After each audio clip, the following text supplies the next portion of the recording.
کون سے نبی نماز پڑھنا بھول گئے تھے تو اللہ ناراض ہوا تھا؟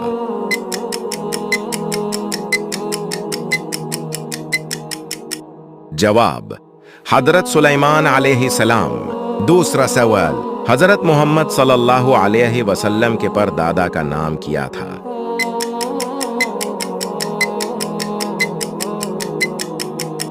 جواب: ہاشم۔ تیسرا سوال: دنیا میں تیسرے نمبر پر کن کو نبوت عطا ہوئی؟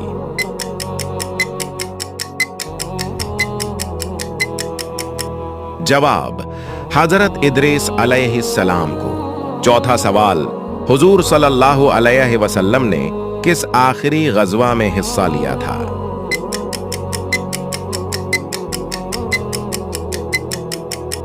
جواب: غزوہ تبوک میں۔ پانچواں سوال: کس نبی کی بیوی کافر تھی؟